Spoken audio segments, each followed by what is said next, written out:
आपका मेरे चैनल में बहुत बहुत स्वागत है। आज हम बात करने वाले हैं प्लांट टैक्सोनॉमी एंड नॉमेनक्लेचर के बारे में। सबसे पहले हम जान लेते हैं प्लांट टैक्सोनॉमी है क्या। तो प्लांट टैक्सोनॉमी जो है जीव विज्ञान की वह शाखा है जिसके अंतर्गत हम जो है पादप और जंतुओं या हम कहें समस्त हम जो है एनिमल्स को बांटते हैं। किसके आधार पर? उनकी समानताओं और असमानताओं के आधार पर हम उनको क्लासिफाइड करते हैं या उनको हम बांटते हैं, उसे हम क्या कहते हैं? टैक्सोनॉमी कहते हैं। और टैक्सोनॉमी के बेस पर हम उनका क्या करते हैं? नॉमेनक्लेचर या नामकरण करते हैं। यानी टैक्सोनॉमी क्या है? जीव विज्ञान की वह शाखा जिसके अंतर्गत हम पादपों को उनकी समानताओं, पादप और जंतुओं को हम उनकी समानताओं और असमानताओं के आधार पर डिवाइड करते हैं और उन्हें एक समान पौधों को एक समान जंतुओं को पौधों को एक ग्रुप में और उनकी असमानताओं के आधार पर उन्हें एक दूसरे से पृथक कर पाते हैं। इसे हम टैक्सोनॉमी या वर्गीकी कहते हैं। टैक्सोनॉमी जो है इसकी सबसे छोटी इकाई जो होती है वो टैक्सा होती है। और जो है टैक्सोनॉमी में हम दो कार्य करते हैं, पहला है क्लासिफिकेशन और दूसरा है नॉमेनक्लेचर। क्लासिफिकेशन यानी जंतुओं का वर्गीकरण करना, यानी कि जंतुओं को उनकी समानताओं और असमानताओं के आधार पर, उनकी आकारिकी और उनकी कार्यकी के आधार पर जो है हम जीवों को बांटते हैं, उसे हम क्या कहते हैं? क्लासिफिकेशन कहते हैं। और दूसरा जो है नॉमेनक्लेचर यानी उनका नामकरण किस तरीके से किया जाता है, उसके लिए कुछ पद्धतियां दी गई हैं जो कि हम आगे की स्लाइड्स में देखेंगे। अभी हम टॉपिक को स्टार्ट करते हैं। हमारा टॉपिक है classification, plant taxonomy and nomenclature. Okay, सबसे पहले हम बायोलॉजी के बारे में जान लेते हैं। बायोलॉजी शब्द जो है या जीव विज्ञान शब्द जो है सबसे पहले लेमार्क और ट्रेविजनस ने दिया था और इन्होंने बताया था कि समस्त जो है पादप, जंतु और सूक्ष्म जीव जो हैं वो सभी क्या है? इसका घटक है। यानी जीव विज्ञान के घटक कौन कौन है? समस्त जो है प्रोकैरियोटिक, यूकैरियोटिक, समस्त पादप, समस्त जंतु और समस्त जो है माइक्रोबैक्टीरिया जो हैं, फंजाई जो है, कवक जो है, वो सभी क्या है? बायोलॉजी के घटक हैं। उसके बाद हम देखते हैं बायोलॉजी की एक तीन विशेष शाखाएं हैं। पहली शाखा जो है वो है बॉटनी या वनस्पति विज्ञान। बॉटनी के अंतर्गत हम सभी पादपों का अध्ययन करते हैं और सभी पादपों में हमें पता है कि सेल वॉल या कोशिका भित्ति प्रेजेंट होती है। साथ ही साथ जो पादप होते हैं उनमें क्या होता है? फोटोसिंथेसिस की क्रिया द्वारा, वो प्रकाश संश्लेषण की क्रिया द्वारा अपना भोजन वो स्वयं बनाते हैं। जो है बायोलॉजी में जो बॉटनी शब्द है यानी कि वनस्पति विज्ञान शब्द है जो वो थियोफ्रैक्टस ने दिया है, इसलिए थियोफ्रैक्टस को हम बॉटनी का जनक कहते हैं। नेक्स्ट जो ब्रांच है वो है जूलॉजी या प्राणी विज्ञान। इसमें हम समस्त पृथ्वी पर उपस्थित समस्त जो जीव जंतु हैं उनका अध्ययन करते हैं और जो जूलॉजी शब्द है वो अरस्तु ने दिया है, इसलिए हम जूलॉजी का फादर किसे कहते हैं? तो वो हम अरस्तु को कहते हैं। साथ ही साथ हम देखते हैं कि जो जंतु होते हैं उनमें क्या होता है? एक स्पेशल कैरेक्टर उनका ये होता है कि उनमें सेल वॉल एब्सेंट होती है और उनमें क्या होती है? प्लाज्मा मेम्ब्रेन प्रेजेंट होती है। ठीक है, जो तीसरी तरह की ब्रांच है बायोलॉजी की वो है माइक्रोबायोलॉजी या सूक्ष्मजीव विज्ञान। सूक्ष्मजीव विज्ञान के अंतर्गत हम समस्त बैक्टीरिया, वायरस आदि जो सूक्ष्मजीव है उनका अध्ययन करते हैं और माइक्रोबायोलॉजी के फादर जो है वो लुईस पास्चर को कहा गया है और एंटोनी वॉन ल्यूवेनहॉक को भी इसका जनक माना गया है। ठीक है, लुईस पास्चर जो है उन्होंने चेचक के टीके की खोज की थी और एंटोनी वॉन ल्यूवेनहॉक को क्या कहते हैं? सूक्ष्मदर्शी की खोज की थी, माइक्रोस्कोप की, इसलिए उन्हें माइक्रोबायोलॉजी का जनक भी कहा जाता है। चलिए देख लेते हैं टैक्सोनॉमी क्या है। टैक्सोनॉमी जो है वर्गीकरण की, नामकरण की और जो जानवर है उनमें परस्पर संबंधों का अध्ययन इसमें हम करते हैं। टैक्सोनॉमी क्या है? टैक्सोनॉमी बायोलॉजी की वह शाखा है जिसके अंतर्गत हम पादपों, जंतुओं और सूक्ष्म जीवों के का अध्ययन करते हैं, उनका नामकरण करते हैं, उनका क्लासिफिकेशन करते हैं और उनका आपस में पारस्परिक संबंधों का अध्ययन हम करते हैं। और जो टैक्सोनॉमी है उसकी सबसे छोटी इकाई जो होती है वो टैक्सॉन कहलाती है। तो याद रखिएगा, क्वेश्चन पूछ लिया जाता है कि टैक्सोनॉमी की सबसे छोटी इकाई क्या है या क्लासिफिकेशन की सबसे छोटी इकाई क्या है, तो वो टैक्सॉन कहलाती है। चलिए देखते हैं। जो शब्द है टैक्सोनॉमी, जो शब्द है वो एपीडी कंडोले द्वारा दिया गया है और जो टैक्सोनॉमी का जनक है कैरोलस लिनियस को कहा गया है, क्योंकि जो कैरोलस लिनियस है उन्होंने टैक्सोनॉमी में जो क्लासिफिकेशन करते हैं उसकी द्विनाम पद्धति यानी कि दो नाम पद्धति जो है बाइनॉमियल नॉमेनक्लेचर वो कैरोलस लिनियस ने दिया है, इसलिए फादर ऑफ टैक्सोनॉमी जो हम किसे कहते हैं? कैरोलस लिनियस को कहते हैं। चलिए देखते हैं सिस्टमैटिक्स क्या होता है। सिस्टमैटिक्स क्या है? लिनियस, जो कैरोलस लिनियस है उन्होंने जो टैक्सोनॉमी है उसको अपनी बुक जो है सिस्टेमा नेचुरी में सिस्टमैटिक सिस्टमैटिक्स कहा है। और टैक्सॉन क्या होते हैं? समान लक्षणों वाले जीवों का जो समूह है, यानी एक समान लक्षणों वाले समूहों को हम क्या कहते हैं? टैक्सॉन या वर्गक कहते हैं। और टैक्सॉन जो शब्द है वो एडोल्फ मेयर ने दिया है। टाइप्स ऑफ टैक्सोनॉमी, क्या क्या टैक्सोनॉमी के टाइप होते हैं हम देख लेते हैं। जो है टैक्सोनॉमी कई तरह की होती है। देखिए, फर्स्ट है साइटोटैक्सोनॉमी, यानी कोशिका वर्गीकी। इसके अंतर्गत जो है कोशिका की जो संरचना है और उसमें जो गुणसूत्र है उसके आधार पर हम उसका अध्ययन करते हैं, इसलिए इसे हम क्रोमोसोम्स या कैरियोटैक्सोनॉमी भी कहते हैं। दूसरी है कीमोटैक्सोनॉमी या रसायन वर्गीकी। इसमें हम जो है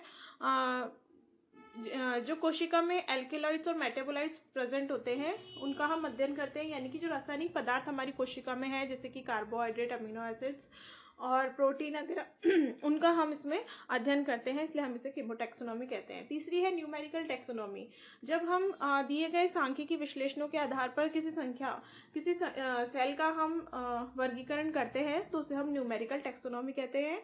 और क्लैडिस्टिक्स होते हैं। क्लैडिस्टिक्स क्या होते हैं? जो टैक्सोनॉमी के अंतर्गत हम विकासीय संबंध बनाते हैं एक जाति का दूसरी जाति से, एक टैक्सॉन का दूसरे टैक्सॉन से, तो उसे हम क्लैडिस्टिक्स या क्लैडोग्राम कहते हैं। चलिए नॉमेनक्लेचर का हिस्ट्री देख लेते हैं। नॉमेनक्लेचर यानी कि नामकरण। नामकरण क्या होता है कि जब हम किसी जीव को स्पेसिफिक नाम प्रदान करते हैं तो उसे हम उसका नामकरण कहते हैं। नामकरण दो प्रकार से होता है। पहला होता है क्षेत्रीय नामकरण और दूसरा होता है साइंटिफिक नामकरण। क्षेत्रीय नामकरण में क्या होता है कि हम किसी भी जाति या स्पीशीज या टैक्सॉन को हम किस तरीके से जानते हैं, हम उसको उसके जो है क्षेत्र विशेष में बोले जाने वाले नाम के हिसाब से जानते हैं। जैसे कि आज हम प्याज को क्या कहते हैं? कहीं हम प्याज कहते हैं, कहीं कांदा कहते हैं, कहीं हम उसको और कुछ कहते हैं। लेकिन दूसरा जो नामकरण होता है वो होता है साइंटिफिक नॉमेनक्लेचर। साइंटिफिक नॉमेनक्लेचर जो है वो जो है international code of botanical nomenclature, international code of zoological nomenclature, international code of nomenclature of bacteria and international code of nomenclature of plant and plant species के लिए दिया गया है। इसके अंतर्गत हम विशेष प्रकार के नामों की बात करते हैं, यानी कि ऐसा नाम जो कि यूनिवर्सली अप्रूव्ड होता है, वो हम कहीं भी चले जाए हम उसको क्या कहेंगे? उस साइंटिफिक नेम से जानेंगे, ताकि वो उसका क्षेत्र का प्रभाव उस पर नहीं आता। साथ ही साथ वो हर जगह पे एक ही नाम से जाना जाता है। जैसे कि हम प्याज को यहाँ पे ऑनियन कहते हैं, लेकिन उसका नाम होता है एलियम सीपा। तो अगर आप एलियम सीपा जाके कहीं भी कह देंगे या किसी भी देश में जाके नाम लेंगे तो वो वहाँ पे साइंटिफिक नेम के तौर पर उसको शो करेगा कि दैट इज ऑनियन, राइट। तो ये होता है नामकरण। नामकरण के लिए कुछ नियम दिए गए हैं। उससे पहले हम जान लेते हैं नामकरण का इतिहास क्या है। सबसे पहले नामकरण की जो द्विनाम पद्धति है वो गॉस्पर्ट बॉहिन ने दी थी, लेकिन गॉस्पर्ट बॉहिन जो है उसको इतने अच्छी तरीके से स्पष्ट नहीं कर पाए थे और वो केवल जो है जीव उनके बाह्य लक्षणों को ही बता पाए थे। उसके बाद कैरोलस लीनियस आए, जिन्होंने अपनी पुस्तक जो है स्पीशीज प्लांटेरम, उसमें दो द्विनाम पद्धति दी और दूसरी पुस्तक उनकी जो थी वो सिस्टेमा नेचुरी थी। तो जो species plantarum book Carolus Linnaeus लाए थे वो बॉटनी के लिए, प्लांट्स के लिए थी, और जो सिस्टेमा नेचुरी बुक को लाए थे वो एनिमल्स के क्लासिफिकेशन से संबंधित थी। तो इसी आधार पर कैरोलस लीनियस ने द्विनाम पद्धति या बाइनोमियल नॉमेनक्लेचर दिया सबसे पहले, इसलिए गॉस्पर्ट बॉहिन द्विनाम पद्धति लाने का श्रेय तो गॉस्पर्ट बॉहिन को जाता है। लेकिन द्विनाम पद्धति के फादर ऑफ बाइनोमियल नॉमेनक्लेचर या जनक किसे कहा जाता है तो वो कैरोलस लीनियस को कहा जाता है। कैरोलस लीनियस ने द्विनाम पद्धति देने से पहले अपने ऊपर उसको लागू किया और उन्होंने अपना नाम कार्ल वॉन लिन से बदलकर कैरोलस लीनियस कर लिया, जो कि लैटिनाइज्ड कर दिया गया। जो है नॉमेनक्लेचर के जो नियम दिए गए हैं आईसीबीएन द्वारा, आईसीबीएन यानी international code of botanical nomenclature, उसके तहत 1961 में कुछ रूल्स बताए गए हैं कि किसी जंतु या जीव का आप अगर नाम, किसी प्लांट का नाम अगर आप सजेस्ट कर रहे हैं तो वो किस तरीके से होना चाहिए। चलिए उसके कुछ नियम है वो हम देख लेते हैं। पहली बात है भाषा जो है नाम की वो लैटिन होगी।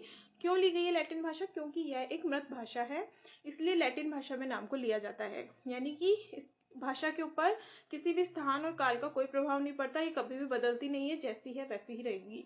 संरचना जो है बाइनोमियल नॉमेनक्लेचर में बताई गई है कि संरचना दो शब्दों से मिलकर बना होगा नॉमेनक्लेचर का नाम।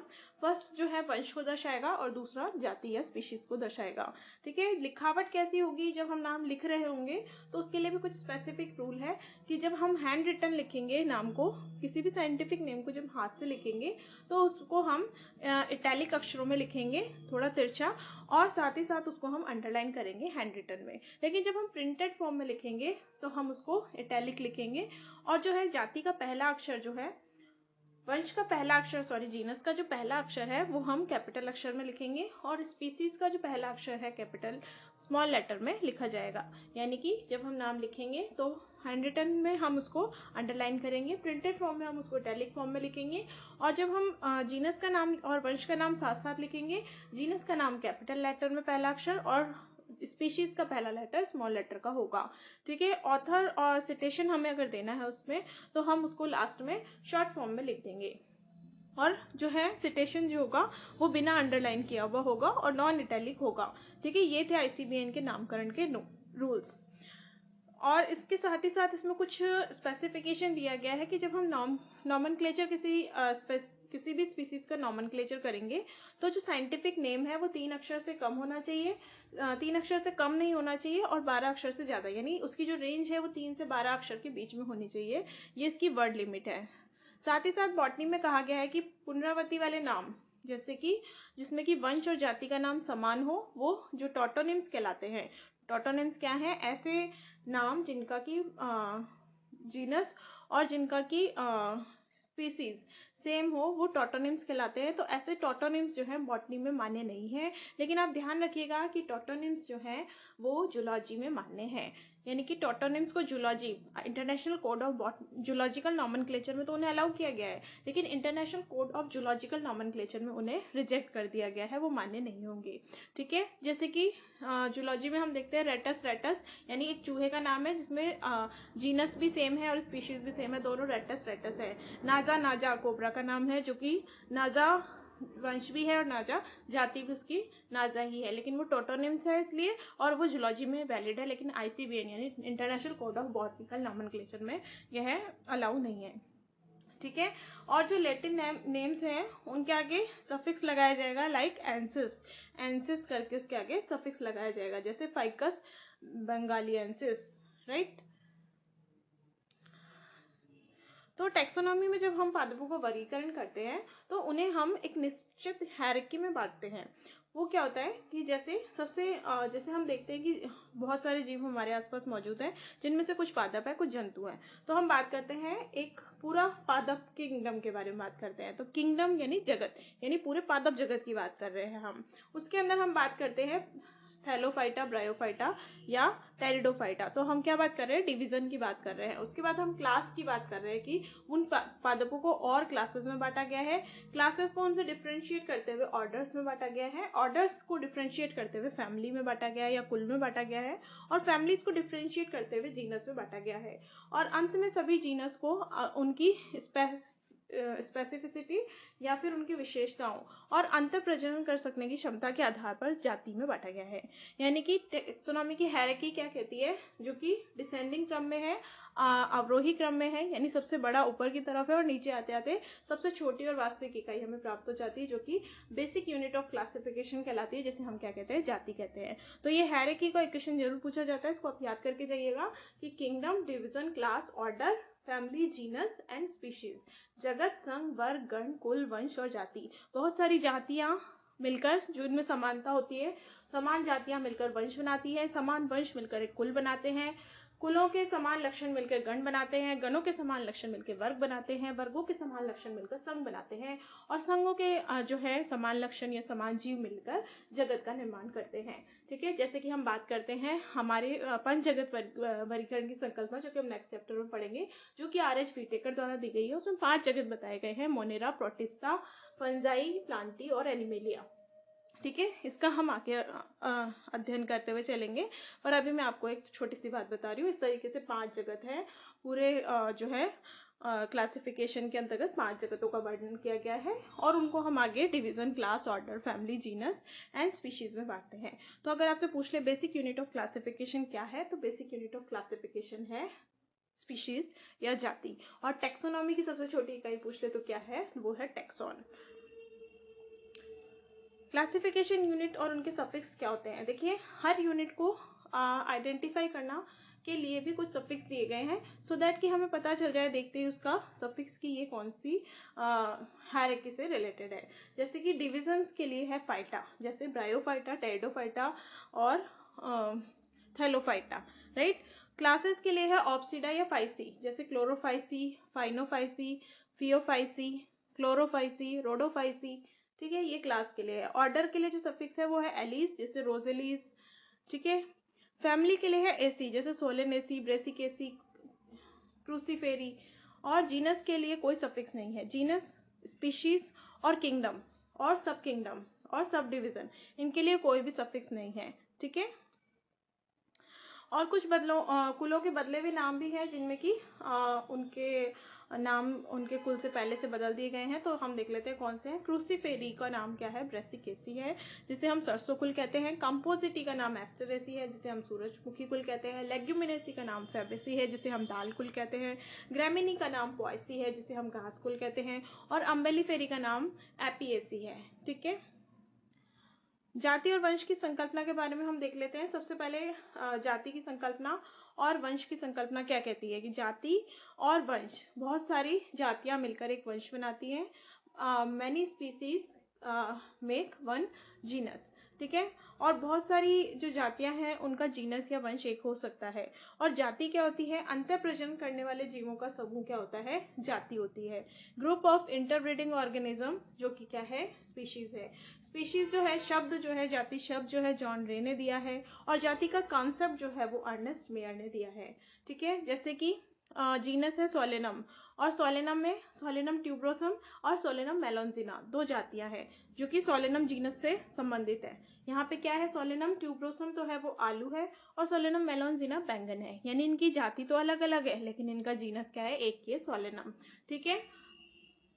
जैसे कि जो है ये सोलेनम का क्या है, जो है वो फैमिली सोलेनेसी में डिपेंड करता है। तो बहुत सारे फैमिली सेम हो सकती है उनके जीनस, और उनके बाद उनकी स्पीशीज उनसे अलग अलग हो सकती हैं, ठीक है।